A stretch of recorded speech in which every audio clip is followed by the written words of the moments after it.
just this is for us. Open up your brown book, baby. It's for you. Hey y'all, hey, it's your girl Shay Baby, and welcome back to another episode here at the Brown Book Series. Tonight, I have a wonderful guest for you, a wonderful treat, and baby, her books are just awesome. That's right, I'm talking about USA Today's and New York Times best-selling author, Miss Gina L. Maxwell. But before we bring Gina on, y'all know what to do. It's Wednesday night. It's 7 o'clock. Brown Book Series is on. So go and so call your friends, let them know, to come on in, get your drink, and I'll meet you back here in a few minutes with USA Today's bestseller author, New York Times bestseller author. Don't forget Miss New York, baby, Gina L. Maxwell. Open up your brown book. Hold on tight. Stay tuned. Next up is my interview with, I'm just going to go ahead on and say it, award-winning author, Denise Williams. Naima Simone. Miss Vanessa Riley. Hi, Vanessa. Miss Suleika Snyder. Open up your brown book, baby. And we are back. Ladies and gentlemen, please welcome for the very first time here at the Brown Book Series, my gal, New York Times and USA Today's international bestseller author, honey, because, between me and you, she beat Dan Brown, honey, overseas, honey, whatever. All of it. Gina L. Maxwell. Gina! What's up, bro? How you doing? I'm so excited to be here. Girl, you excited. I am so super excited now for her. I was like, okay, where is Gina? Is Gina here yet? Okay, cool. Absolutely love it. How are you doing today, darling? I'm great. It's a beautiful day outside. Got a new kitty yesterday, so I'm happy about that. Yeah. What's up, girl? The new kitty? New kitty cat. Girl, boy. Girl, she's only 7 months old. She's sleeping over in the cat tree over there. Oh, what did you name her? Her name is Phantom. She's white and black, but she's got like the half mask, like the Phantom of the Opera. And it's kind of perfect because when I was growing up, I had a calico with the same marking, and I was a huge musical theater nut. And so I named her Phantom when I was in like high school. So I felt it was kind of meant to be. So I brought her into the family yesterday, but she's staying in my office for a few days until I can get her acclimated to the other pets in the house. Oh, that is so freaking cool. I love it. I had to get Scooby over there. Yeah, he was super cute. Yeah, he caught the air like, what up, mom? Give me a kiss. I'm like, okay. But then he wouldn't move. I'm like, you're not good. And now I want to talk to Gina. I'm like, okay, well, the struggles of it all. So, Gina. Yes, ma'am. I'm so super excited, but we're going, Ramsey is like, Shay, quit fangirling now. I'm like, okay. I don't mind it. You know what I mean? He's a hater. So, Gina, tell us, what is it like being Gina L. Maxwell? What is it like in the day of life of Miss Gina? Now, outside of the literary world, because we're going to get to all that in a little while, girl, because my God. So, what is it like in the day of the life of Gina Maxwell? Oh my gosh, I'm afraid I'm going to be such a huge disappointment. I lead the most boring life. Honestly, I'm such a homebody, so I'm not a morning person, so you will not see me before 10 a.m. That 10 a.m. is like getting up early for me. So I just get up and I hang out with my pets, wake up, coffee, eat something, and then like, okay, I guess I'll, do something. I might leave the house. I might go hang out with my nephews and my sister. And yeah, I'm super boring, you guys. I did start taking a sexy chair dancing class. Oh. I had my second class last night, and oh my gosh, everything hurts and I'm dying. What? Oh, wait, hold on. You already know. You know how I get down. Wait a minute. What's a sexy chair dancing class? So yeah, so like it's at one of those pole dancing fitness places, but like ain't nothing getting me up on a pole right now, but that's my goal. My goal is to get up on the pole. But so I was like, okay, I'll start with chair dancing. So a girlfriend of mine who was also on the pom-pom squad when we were in high school with me, we decided to take this class together. And so, yeah, we learn a choreographed dance with like a metal folding chair. Like, you know, female version of Magic Mike, I guess.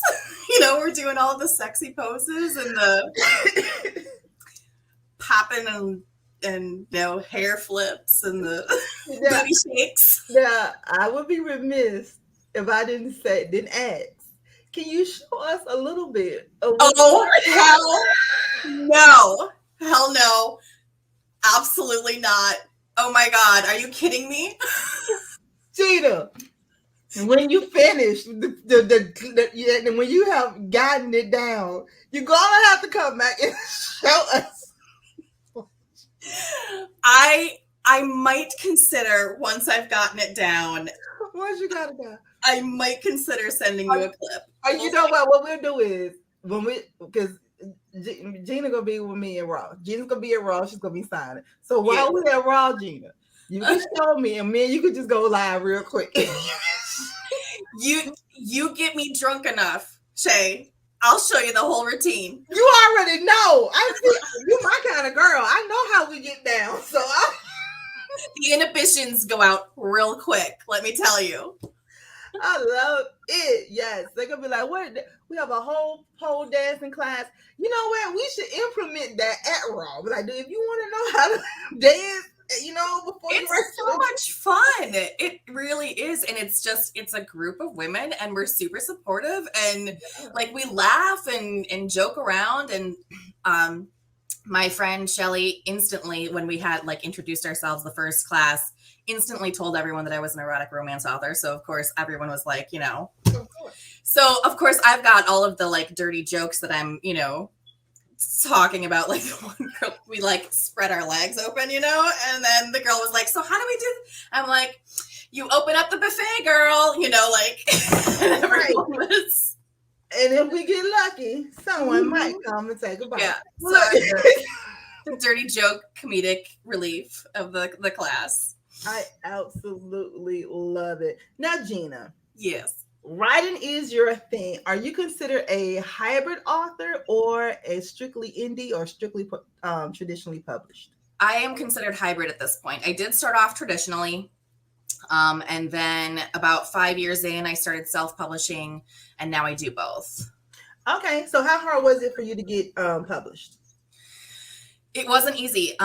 So in 2009, I never wanted to be a writer. Like I was good at writing. No, I know. I'm one of the very few authors who doesn't have I always wanted to, you know, write books or whatever. It wasn't that I didn't want to. I just never considered it. It seemed like being an author was like one of those things that other people do, you know, like other people can become authors. Other people can become Hollywood actors, you know, like that kind of a thing. And so, I accidentally kind of came upon it when I was a huge romance reader, and I was burning through Gina Showalter's books like crazy one year, and her Lords of the Underworld series. Yes, highly recommend. Yes, me too. I was about to say yeah. And I finished the one about Aaron. He's the one of the Demon of Wrath. Anyway, I finished his story one night, and I was struck with how moved I was by these characters that don't exist. And it like kind of just, I was in awe pretty much, you know, of like how someone could evoke such visceral reactions from me about people who don't exist, like completely fiction. Mm-hmm. And so then I just started thinking, well, if I was going to throw two characters together in a book, who would I put together? And I started just thinking about these people in my mind and giving them a backstory. How do they know each other? What is their problem? Why can't they be together? And I just kept like going with it. And so days turned into weeks, and I just kept like progressing with this story in my mind. Well, I have a terrible memory, like goldfish memory. I won't remember who you are after this interview. No, I'm just kidding. But so I thought, if I don't start writing these things down, I'm going to forget them. And by that point, I loved these characters so much. I thought, like, it's going to feel like they die, if I forget them. So I thought, heck, I'll just write the story for myself and maybe a few friends will read it. No big deal. It'll be fun. Right. So I started typing it up on my laptop when the kids were in bed or they were in school, whatever. And the more I wrote, the more passionate I became about the story. And then I thought, why not try to get it published? Like, what's the worst that can happen, right? They say, no, big deal. I don't lose anything. I'm right back where I started, writing a book for myself and my friends. So I Googled how to write fiction well. I'm not kidding. Hand to God, I Googled how to write fiction well. And then I read everything I could, articles, blogs, books that were recommended by authors or industry people. And then I Googled how to become a published author. And I learned about literary agents and submitting to houses and all of that. So I wrote my book while working other jobs and taking care of the 2 little kids and all that. Over the course of 3 years, I wrote it 14 times, like 14 major rewrites, hundreds of revisions. I had 30 rejections from agents and houses. Wow. And then I finally got a deal. I finally made it good enough, I guess, like kept improving it until I got a deal with Entangled Publishing in 2012. And I got my first 3-book deal. And yeah, the rest is kind of history. I absolutely love it. Are you still with Entangled Publishing now? I am. Okay, that's what's up. You've been with them this whole time? Dang. Well, I stopped publishing with them for about 5 years while I was self-publishing, but now I am back with them for this book, which is coming out in September. It's a new line for me. Yeah, I love it. I absolutely love it. Now, speaking of books, Gina, it brings us to the first segment here at the Brown Book Series called Name That Book, where we take a synopsis or passage or something related to one of your books and you have to name that book. Now, you got a couple of series. So if we give you a name of a character, we're talking about the character that they're the star of, the book that they're the star of. Uh-huh. All right. You ready? Yeah. Oh, Lord, I found my glasses, Gina. I can't see her. You look so cute in them. Thank you, sugar. That's my friend, y'all. Okay. Ooh, I can see clearly now. I love it. The rain has gone. I love your office, girl. Yes. Thank you. Love it. Me and Gina went into the whole white thing. Like, people can't see. Everything in here is white. Mm-hmm. I had to cover up with my cute guy back here, though. Oh, yeah. It's nice to look at. I appreciate that in the background, by the way. I thought you would. You know what I'm saying? I'm like, Gina go like this. Let me make it. Mm-hmm. Let me see. I know it. All right, first up, name that book. Here we go. She calls me her hero, but in the dark of night, I'm also her villain. Merciless. Girl, let me tell you about this book. Have you read this book? This whole series. I love this series. I had so much fun with it. I loved it too. I was like, oh my God. Okay, so she got that. Look at you. You was like merciless. She said that, honey. Mm-hmm. All right, next up, character. District Attorney Vanessa McGregor. That is Rules of Entanglement, Book 2 in the Fighting for Love series. Yes, that's cool. Okay, and she knows that you got Gina. Don't be showing off, girl. Give her a hard one. Give her a hard one, y'all. Give her a hard one. All right, next up, name that book. Holding a hand over the nervous flutters in my belly, I step out the elevator and directly into a scene from Phantom of the Opera. Is it Ruth? No. Shit. Hold on. Okay. Yeah. Oh, it's Masked Desires. It's Masked Desires. I almost got that wrong. Okay, you got down on that one. Love it. All right, next up. This is my all-time favorite. Oh. Speaking of names, what's up with Lucinda Miller? I don't see a ring. You in witness protection program or something?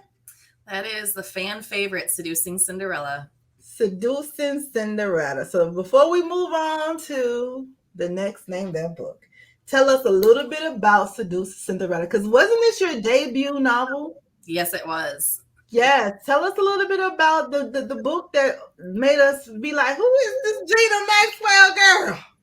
It was a sleeper hit for sure. We did not expect this.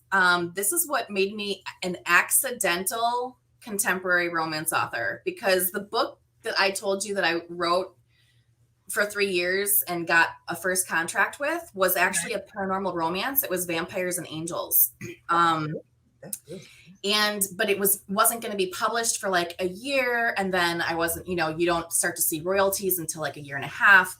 And so I told my publisher, like, thank you so much for this opportunity, but in a few months, I'm going to have to get a job because my unemployment is going to run out because we had moved. And anyway, so she's like, no, I don't want you to get a job. I want you to be a full-time author. I said, that's very nice, but I can't afford that. I have to contribute to my family. Right. And she was like, well, why don't you just write a quick category romance? We'll publish it digitally, and that will bring enough in, a little every month to help you so that you can focus on the paranormal. Now, this is what your publishing company was saying. Mm-hmm.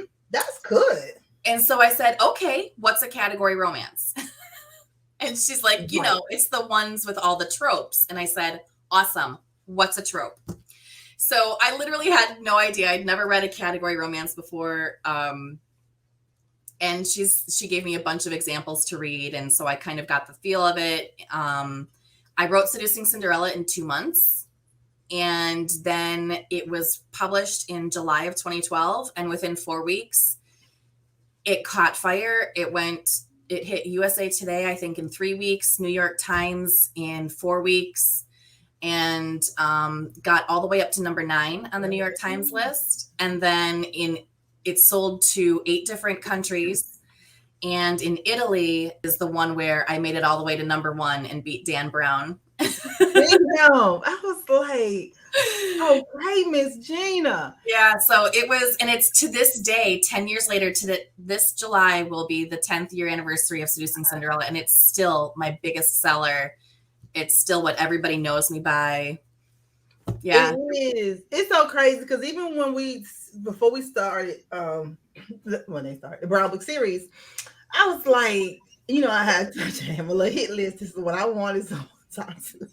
And they kept saying, Shay, Gina Maxwell. I'm like, listen, I'm telling you, because my team, they don't, they was like, isn't she new? I'm like, she's not. I'm telling you, she's not new. She's old. Yep. It was like, oh, I'm like, not old in age, but like old. Right. Like, right. I was like, I said no, like older. Like I had to pick up her book like in 2013, 20. You know what I'm saying? I was like, she's like that. It was like, oh. Yeah.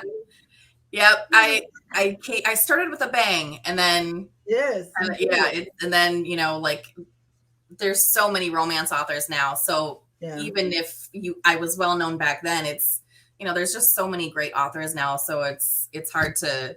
Girl, please, you still a great author, hunty. I'm talking about one of the best. It is what it is. Oh, sorry. So okay, yeah. So Seducing Cinderella. I'm sorry, I had Easy. My bad. You know how we do. So what is Seducing Cinderella about? So you say she gave you it told you about the tropes. Yep. You decided, okay, I'm gonna pick one. How did you know which one to pick, or did you? I honestly, I don't know. I always start my books with a hero because that's my favorite part of the book, right? Mm-hmm. So I start with my hero, and then I build my heroine around him. Like, who is this guy, and who does he need in order to bring him to his knees, basically? Yeah. And so I chose Reed Andrews is what I named him. Yeah. But funny story about him, he was supposed to be a surly, pissed off at the world, chip on his shoulder, MMA fighter. And you can see that in the very first chapter that he's introduced. He's like kind of pissy. Yeah.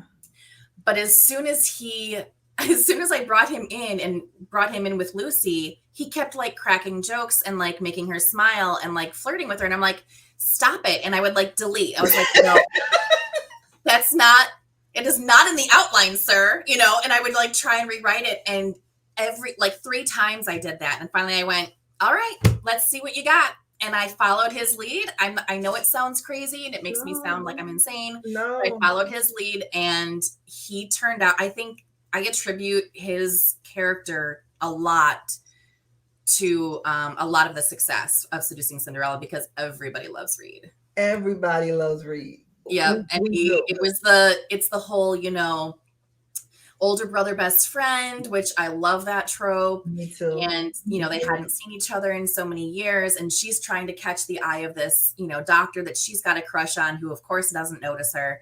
Yeah. And she doesn't know how to get his attention. And Reed needs her to heal him so that he can do his title fight. So they make a deal. I'll teach you how to seduce your doctor. You get me ready for my title fight.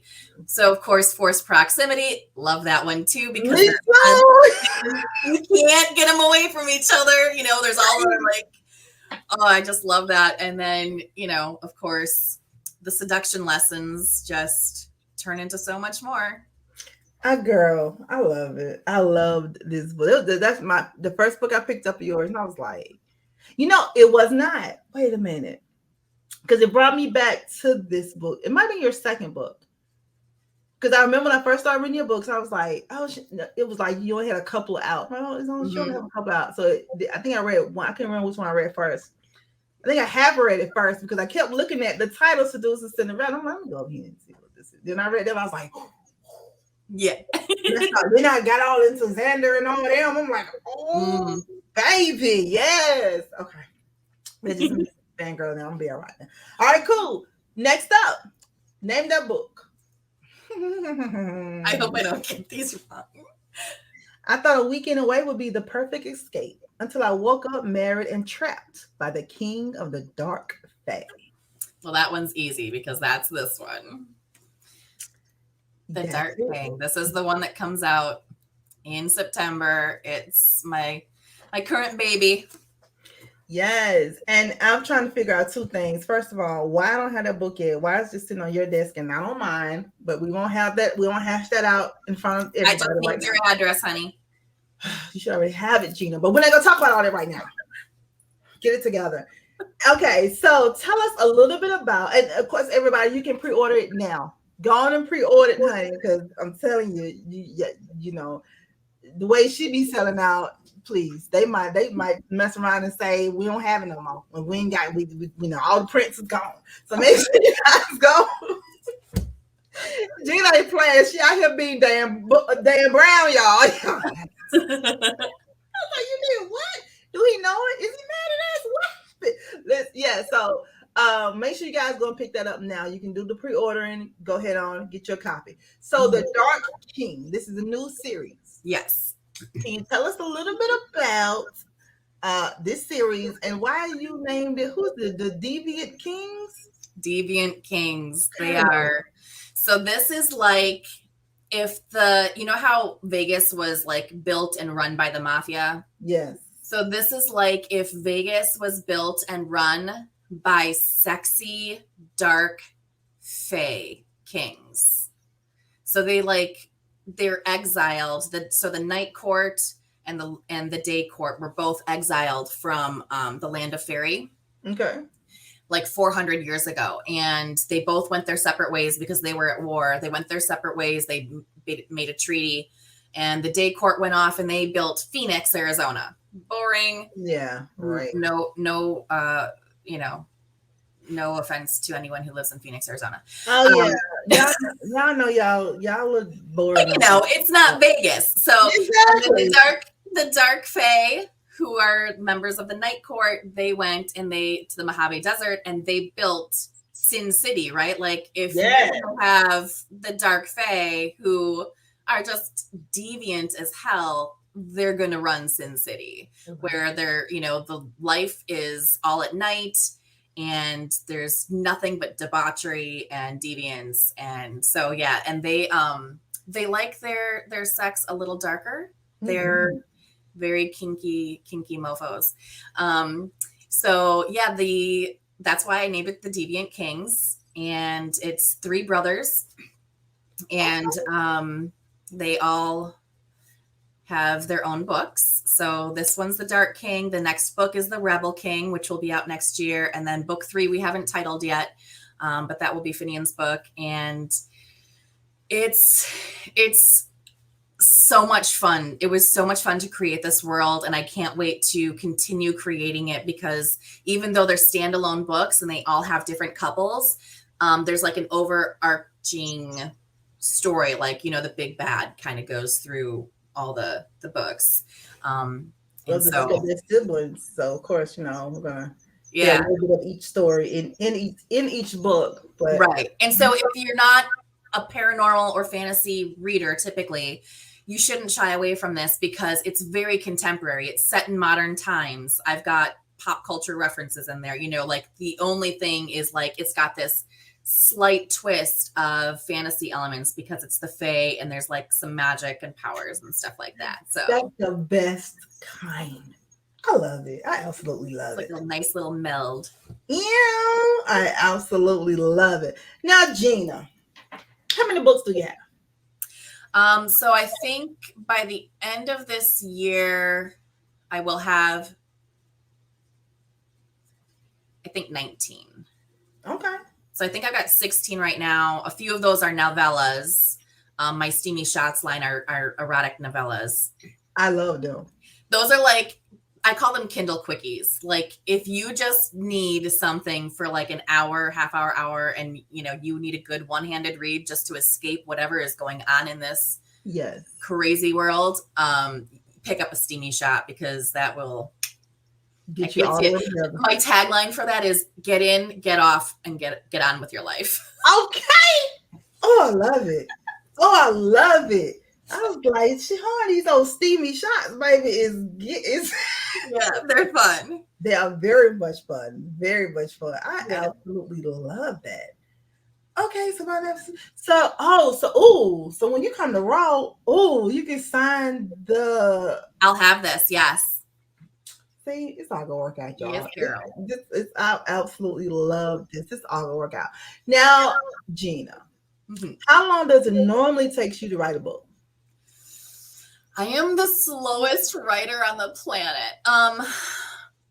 So my process is to edit as I go. I cannot do like a fast draft. I've tried so many times. It's just not how my brain works. So The Dark King, I had to write this one really fast, because when we signed the deal, like before the ink was even dry on the contract, we knew that it had to be written. The first book had to be written really fast, because most times when you publish a book that goes into stores, it doesn't show up on shelves until at least a year to a year and a half after the book is finished before it will show up on the store shelves. But we got special permission from the distributor and the printer and stuff to what's called crash the title, which means we got to publish it faster. So it needed to be written really fast. So it took me 9 weeks to write. How many pages is this? I don't freaking know. I know we always go by words. And it's like 95,000 words. It's like 327 pages. So we'll just say 300 with the front matter and stuff. But so like 300-ish pages or whatever. It took me 9 weeks but like I was in my office all day, every day. Wow. Like, I didn't even see my living room for the whole 9 weeks. It just went from my bedroom to my office, bedroom to my office. It was rough. But I would say for this size book, probably if I'm doing like a normal schedule, probably 3 months. Okay. But my editing time is shorter, right? Because I edit as I go. So I turn in really, really clean final copies. Yeah. So you are your own editor. You don't like edit as you go and then send it out to another editor. I do. Okay. Someone else does edit it. My traditional books, not always. Well, I always have like a proofer or someone like that with my self-published. But I don't always have like a content edit for my self-published books. But for my traditionally published ones, it does go through multiple editing stages, but it doesn't take me as long to edit them because it's so clean, because I do it myself as I go along. Right. Yeah. That makes sense. Yeah. All right then. And speaking of doing stuff to yourself and maybe to other people, it brings us to the next segment here at the Brown Book series called Who'd You Rather? Well, we take your heroes, we pit them against each other, and you let us know who you want to have a one-night stand with. You're pitting my babies against each other? Oh yes, my God. Girl, yes, all of them. Not, but I said don't pit the good ones. Because to where it's like a clear, like he's mine regardless or whatever. Like mix them up. This will be fun. Okay. All right, let's see who they picked for you, girl. Oh, I already know which one she goes. Okay, cool. Who would you rather? And Reed Andrews or Jackson Jack Smith? Oh, that is a tough one. Ooh, it is. I'm sorry. I just lied and say I told him not to give you a hard one. I'm going to pick Jax. You picked Jax over Reed? I am. God, I got to drink some of this. Jax, Jax a bit more, how do you say, alpha in the bedroom? Yes, now. I get it. You're right. Look, you're right about it. You're right about it. Now that I look back over my reading life, I remember that Jackson can throw that thing. Okay. Next up. Oh, here go your babies right here. Oh, Aiden or Xander? Irish. Absolutely. And I love Xander. Do you? I do. I love Xander too. Like I'm gonna have a hard time no matter what because I love all of them. But there's I love the like broody. Yes. Aiden. Torture. And I'm so happy that you put in there Aiden Irish O'Brien, baby, because he was everything. I loved him. I'm like, and the way you describe them, I'm like, they don't like the regular MMA fighters that I see. I ain't seen no fine ones like this yet. Period. Girl.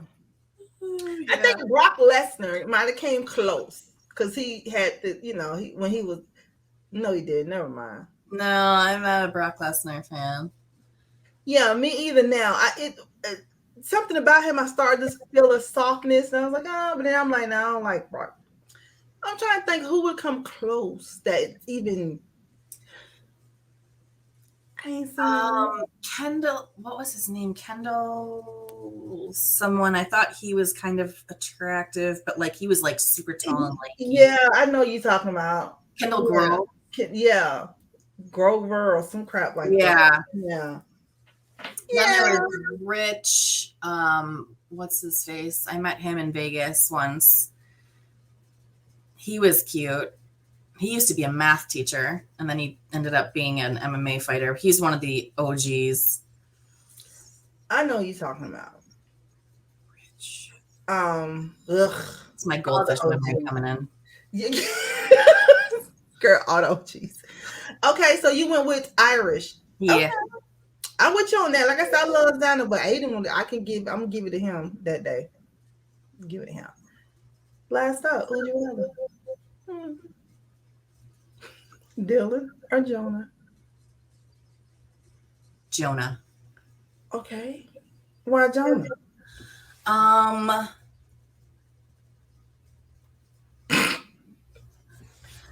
I think because Jonah also, he's a lot dirtier. He is so. So I'm just like throwing my stuff out for everyone to know. That's what we do here. Shauna was a freak all day. I was like, yeah.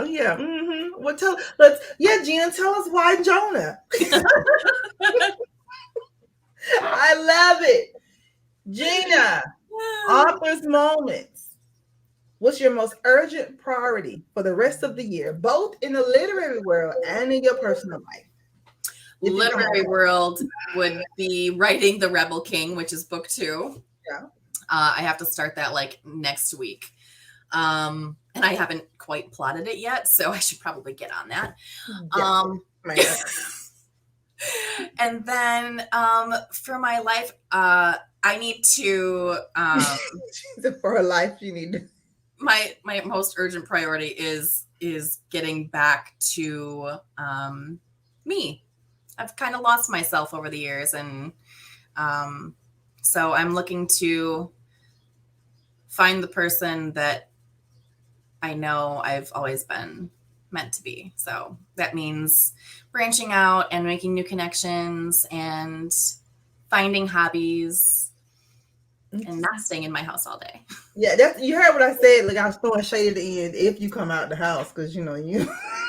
The sexy chair dancing class was step 1. It's out of my comfort zone, you know, like, so it's, I mean, it would have been totally up my alley back in the day, you know what I mean? But like, right, yeah, I know that, but I didn't want to give all your business, you know what I'm saying?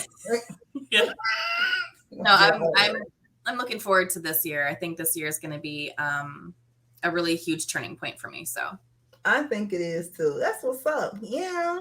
All right, author's moment. In being a novelist, what did you learn a little too late? Oh, that is a great freaking question. No, don't we come with some good ones sometimes? Oh, after we get out, like, you know, who you want to sleep with and stuff, then we'd be like, all right, you know.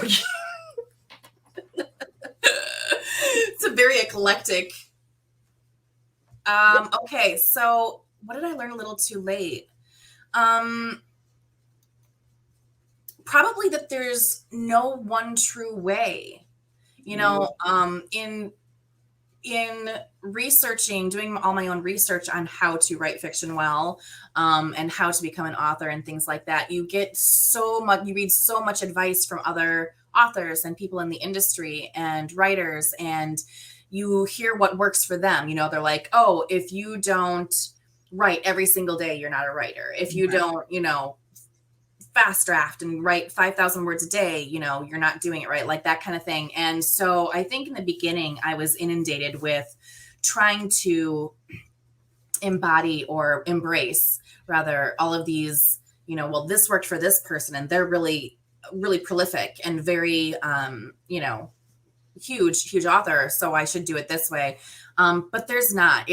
There's no one true way. It's what works for you. All of our brains work differently. I've got severe ADHD, so my brain does not, you know, being neurodivergent, my brain does not work like a neurotypical. So if I take a neurotypical person's advice, it's probably not going to work for me. Right. And so I've had to learn over the years how to make things work for me, myself. That makes sense, girl. The old folks used to say, to each his own. Yeah. You know what I'm saying? So that's basically absolutely what it is. What works for you don't necessarily work for me. And it don't mean that your way is wrong. It's just exactly. It's just not working for me. And, you know, and my way might not work for you. Yep. As long as, you know, we both getting it, it's all good. Absolutely. I absolutely love that. All right, author's moments. Gina, if you could have tea with one fictional character of yours, who would it be? Addison Page. Okay.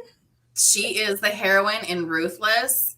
She would undoubtedly spike our tea, but that girl, she is my favorite heroine I've ever written. She's just so much fun. I totally want to be her when I grow up. Okay, all right. Yeah. Yes, I love it. Nicknamed the Honey Badger. She, you know, because she don't give a, you know, and she's just kick ass and take no names, and yeah, she's just a lot of fun. Very, very confident, very loyal. Yeah, I love her. All right, that's what's up. Get it. And I'll see. Speaking of growing up to be, if you could sit down with your 15-year-old self, what would you tell her? Oh, do you want the list? I mean, my gosh, you know what I mean? Like, if we could go back, right? Right. Oh, man. If I could sit down with my 15-year-old self, what would I tell her? I would tell her to embrace who she is, not lose her way, and don't rush life, because when you rush into being an adult, you know, you can't go back. So, yeah, I think that's what I would tell her. Okay. Also, bend in half and pay attention how it feels to not having 3 parts of your body touching all at the same time.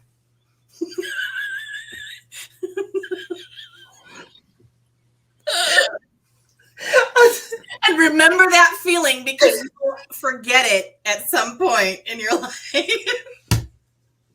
I absolutely love it. Oh my God. Author's mom is Gina. What would your pen name be? So you've read Tempting Your Best Friend, right? Which is now called Betting on Her Best Friend. Yeah. And like, she's sitting at the bar and she's trying to think of all of these like Bond girl names.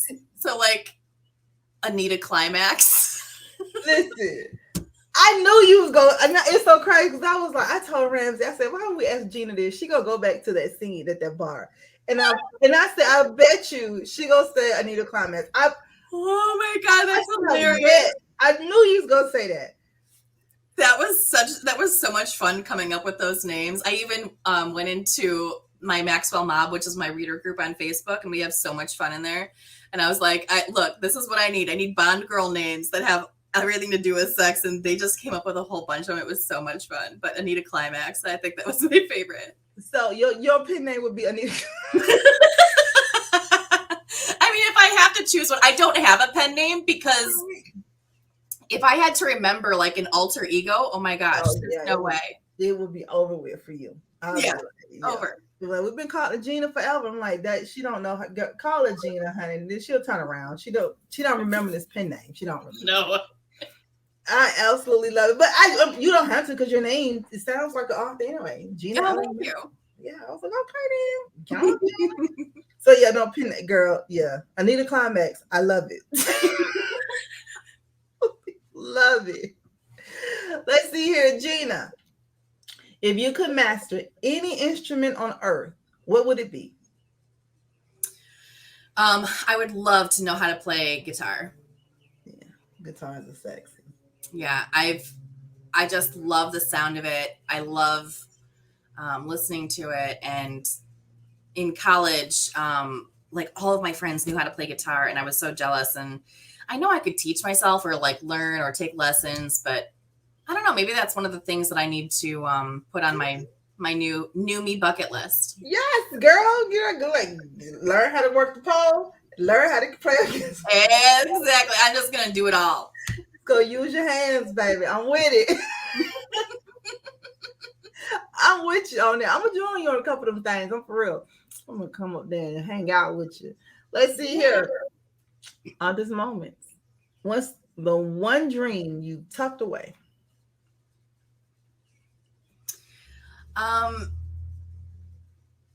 Growing up, I wanted to be a triple threat, a singer, actor, dancer.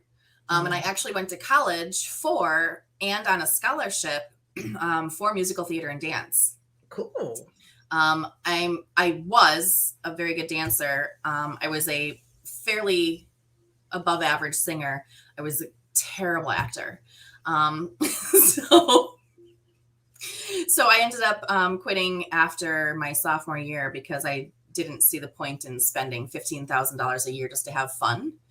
But yeah, that was the one thing that I wanted to do growing up. Although the reason I wanted to do it, my dad was a musician and performer, and growing up, I would see the impact that he had when he would perform, and all of these people would come to watch and listen to him play and sing, and they were all so happy, and they all seemed like it didn't matter what was going on in their lives at the time. for those couple of hours that they were listening to him and dancing, they forgot their problems. And I loved that. And so I wanted to do that same thing through theater and dance. And so I was disappointed when I shut that dream down for myself. Right. But now with writing, I basically found it again. It's the same thing. It's just doing it with a different medium. So that's what makes me happy. That's what's up. Oh, I Yeah. absolutely love that. Yeah. All right, office moments. What's something you try really hard to like but just couldn't? I've tried liking The Christmas Story. I hate it. I hate it. Like, it's that movie that everyone loves. And I'm like, Wait, is that the one with Timmy? Is that the it's the one with the I don't know. You're gonna shoot your eye out, with the red BB gun, and he's like, the only part of that movie that I think is hilarious is when the little boy's like, I can't put my arms down. That, with Ralphie, that is the only part that I laugh at. The rest of it, or when the dad goes, fragile, it must be Italian. But other than that, I hate that movie. And yeah, that is like the one thing people are like, well, how could you hate The Christmas Story? I don't know. I just don't like it. I absolutely love. She's like, yeah, I never would have thought The Christmas Story though. I'm like, it was the first thing that came to mind. She was like, I can't stand this movie. Whatever. Gina, what is one thing that you're amazingly good at? Oh, that's ooh. You're like, I don't care. I know for a fact that this is my joint right here. I got this.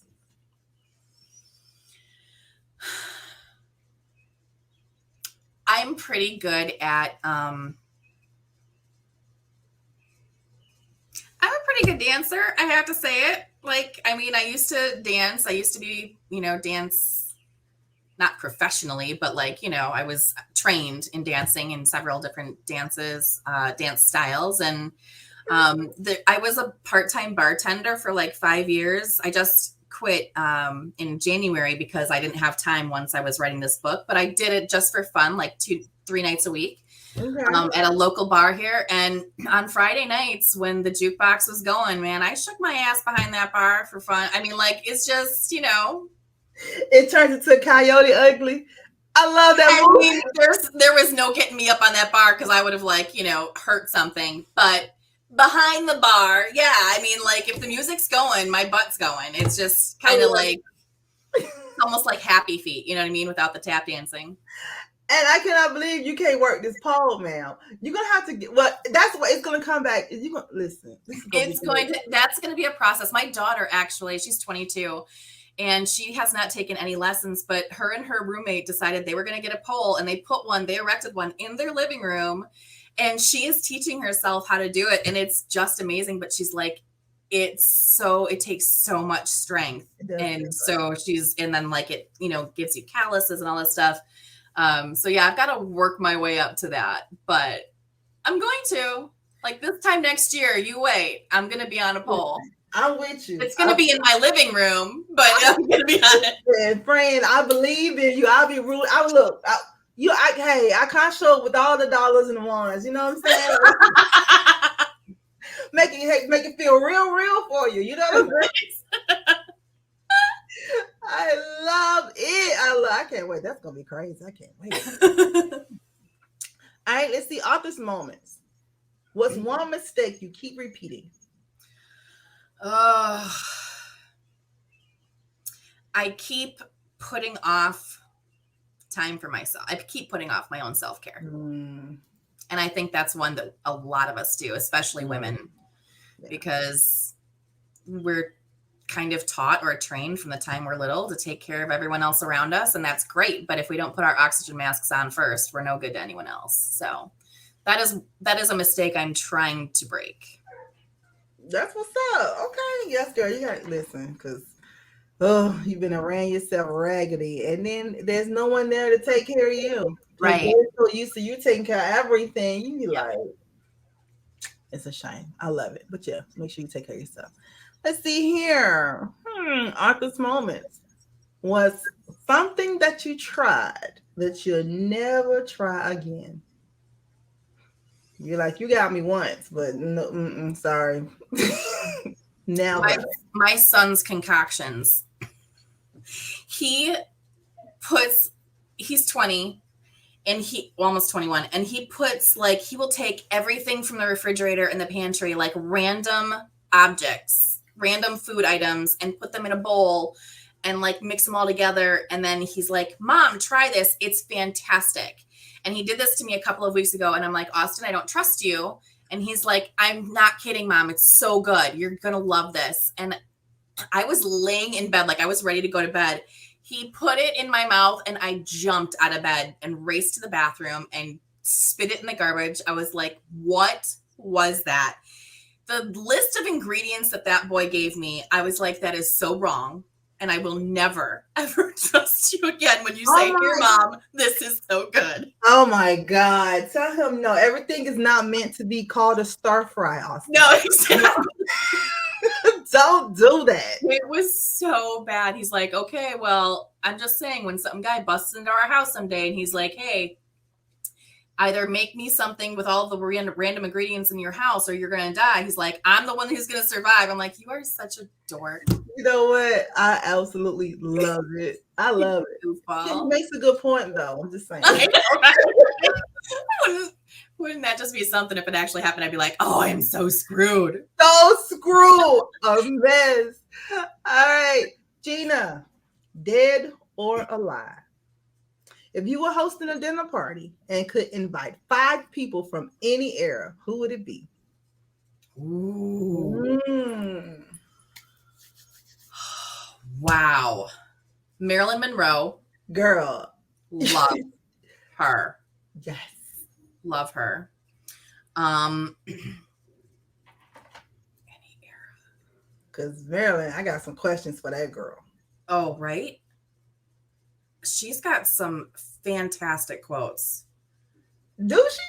Oh, yeah. Fantastic. My favorite one is sometimes good things have to fall apart so that better ones can fall together.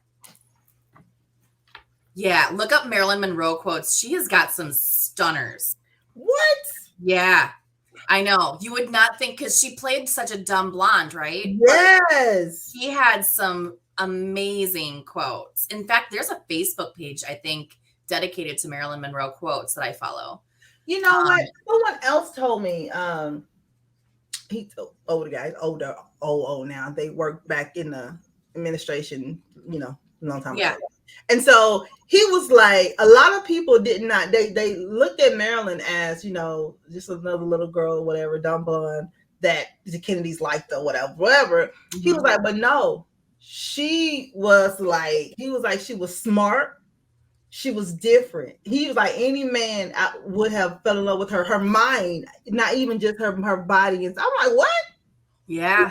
He's like, yo, she totally different than what people saw. But then I was thinking about it.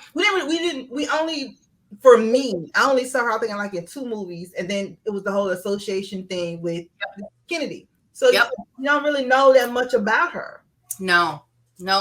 Yeah, she was a I think an incredible human and who was just really troubled and but she has some really look up her quotes. She's got some really good ones. And all about super feminist, you know. Yeah. Just love it. So let's see, Marilyn Monroe. I would choose my dad. Cool. And then did a paper on Judy Garland when I was in middle school or high school, and she fascinated me. Her life fascinated me. I would love to talk to her. Okay. God, this is such a hard question. There's so many amazing people out there that, like, if you could just spend like 5 minutes with them. Each person, yeah.